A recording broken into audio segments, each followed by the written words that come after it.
नमस्कार दर्शक बंधु आज किसी गुरुत्वपूर्ण खबर चैनल नुआ थे चैनल टी सब्सक्राइब करेंगे लाइक करेंगे डेरी नक आज गुरुत्वपूर्ण खबर पर नजर पकाइबा। आज प्रथम खबर पाणीपाग सूचना दक्षिण ओडिशा छुईबार मौसुमी संपूर्ण खबर आसंता 2 रु 3 दिन मध्य राज्य को दक्षिण पश्चिम मौसुमी वायु प्रवेश करिवार संभावना रही एथिपाई पाग अनुकूल होईची। मौसुमी प्रथमे दक्षिण ओडिशार कोरापुट मालकानगिरी नवरंगपुर नुआपड़ा आदि जिलार केतेक भागरे प्रवेश करिवो। ओडिशा छुईला दक्षिण पश्चिम मौसुमी वायु मालकानगिरीर अधिकांश अंचल मौसुमी सक्रिय रही। स्वाभाविक समय 4 दिन पूर्व ओडिशा छुईथिबा पाणीपाग विभाग पक्षर सूचना मिली। साधारणतः जून द्वितीय सप्ताह दक्षिण पश्चिम मौसुमी वायु ओडिशा रे प्रवेश करिथाए। किछि दिन मध्यरे सारा ओडिशा को एहा छुईबो बोली पाणीपाग विभाग केन्द्र पक्षरु आकलन कराइछि।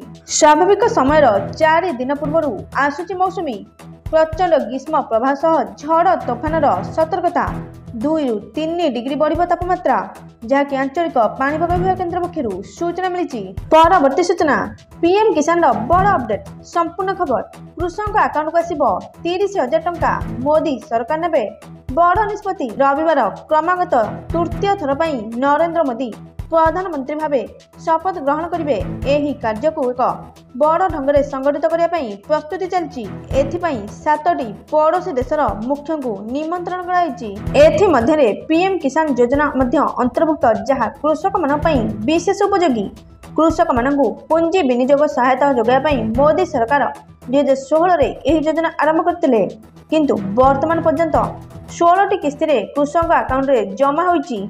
वर्तमान कृषक माने 17तम किस्ती उत्साह सहित अपेक्षा करछंती किंतु एही 17तम किस्ती आसंता काली मोदी तृतीय थर शपथ ग्रहण करिवार एक सप्ताह पर कृषक अकाउंट को आसे बोली सूचना मिली। एही समय जदि बीजेपी पुणी क्षमता को आसे तेबे प्रधानमंत्री किसान एही योजना जारी रखिबे। आगामी 5 वर्ष कृषक मानकु वार्षिक 6,000 टंका हार 30,000 टंका दिया। यही 5 वर्ष कृषक माने पुंजी विनियोग सहायता 30,000 टंका पाइबे जहाँकि सूचना मिली। परवर्ती सूचना कमिला पेट्रोल मूल्य संपूर्ण खबर सप्ताहर शेष दिन में कमिला petrol rate.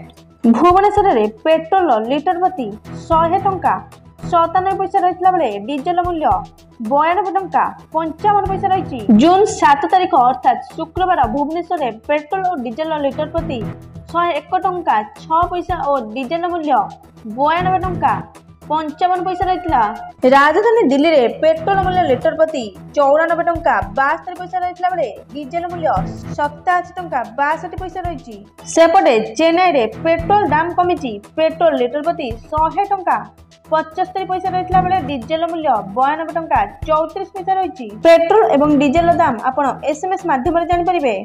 Indian oil website अनुसार आपण को निज सहर कोड लिखि 9224992249 को पठेबाकू हेबो। प्रति सहर कोड अलग अलग रही थाए।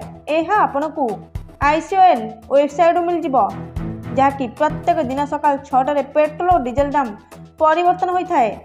आपण को एथिरे जहाँकि आपण को अपडेट मिल जिवो जहाँकि सूचना मिली। एथिले आज किछि गुरुत्वपूर्ण खबर।